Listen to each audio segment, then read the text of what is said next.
నమస్తే, welcome to Telugu రాజ్యం political updates. ఇది చాలా ఆసక్తికరమైన చర్చగానే చూడాల్సింది. రెడ్లకు ఒక పార్టీగా ఒకనాడు కాంగ్రెస్ ఉండేది. విభజన తర్వాత అది అంతర్ధానం అయిన నేపథ్యంలో వైసీపీ అవతరించింది. దాని నాయకుడు వైఎస్ జగన్ కావడం, ఆయన వైఎస్ఆర్ బ్లడ్ కావడంతో రెడ్లంతా తనకు పొలిటికల్గా ఆల్టర్నేషన్ అని భావించారు. 10 ఏళ్లు శ్రమపడి వైసీపీని మోశారు. ఆ క్రమంలో తన వృత్తి వ్యాపారాలను అన్ని కోల్పోయారు. అధికారంలో ఉండే పార్టీలతో పోట్లాడారు. సర్వం సహా వైసీపీ అనుకుని చేయాల్సిందంతా చేసి పెట్టారు. వైసీపీని అధికారంలోకి తెచ్చేంత వరకు విశ్రమించలేదు. వైసీపీ అధికారంలోకి వచ్చిన 5 ఏళ్లలో రెడ్లకు ఎలాంటి ప్రాముఖ్యత దక్కలేదు.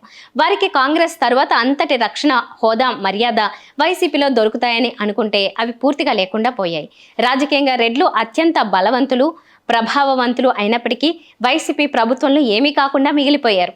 వైసీపీని ఇంతలా పెంచి పోషించిన రెడ్లకు ఆ పార్టీలో సముచిత స్థానం అయితే దక్కలేదు అన్నది తీవ్ర అసంతృప్తిగా ఉంది. అది కాస్త దావానలంగా మారి వైసీపీని 2024 ఎన్నికల్లో ఓడించింది. 100కి 40 నుంచి 50% రెడ్లు కూటమికి మద్దతుగా నిలిచారు. అంటేనే వారు వైసీపీ మీద ఎంతగా రగిలిపోయారో అర్థం చేసుకోవచ్చని అంటున్నారు.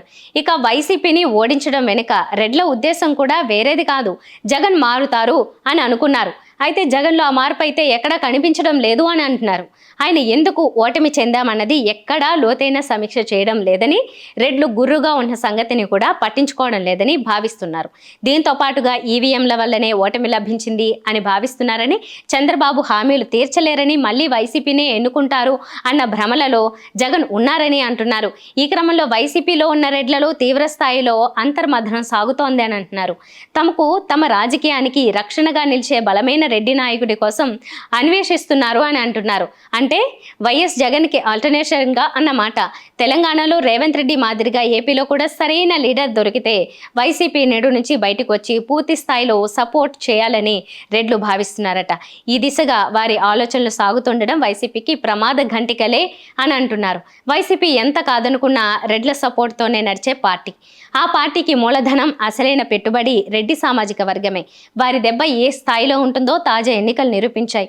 రాయలసీమలో అనేక జిల్లాలను ప్రభావితం చేసే రెడ్లు వైసీపీని కసిగా ఓడించారు అని అంటున్నారు. అయితే కొంతమంది ఓట్లు వేయడం వల్లనే 40% ఓటు షేర్ వచ్చిందని అంటున్నారు. ఇప్పుడు జగన్ మారకపోతే రెడ్లు రెడ్ సిగ్నల్ చూపించడం ఖాయమని అంటున్నారు.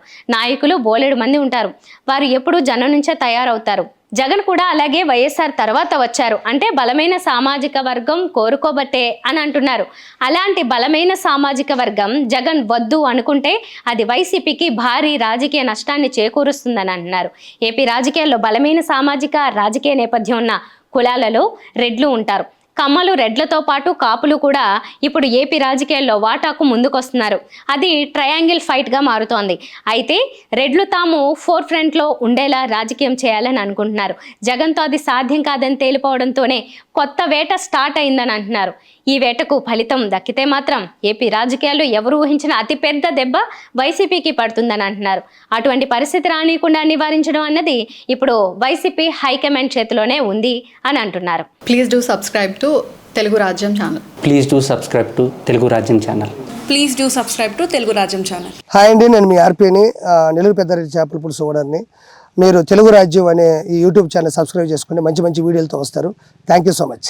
Hi people, I'm Sonakshi Verma and you please watch Telugu Rajyam and please subscribe to the channel.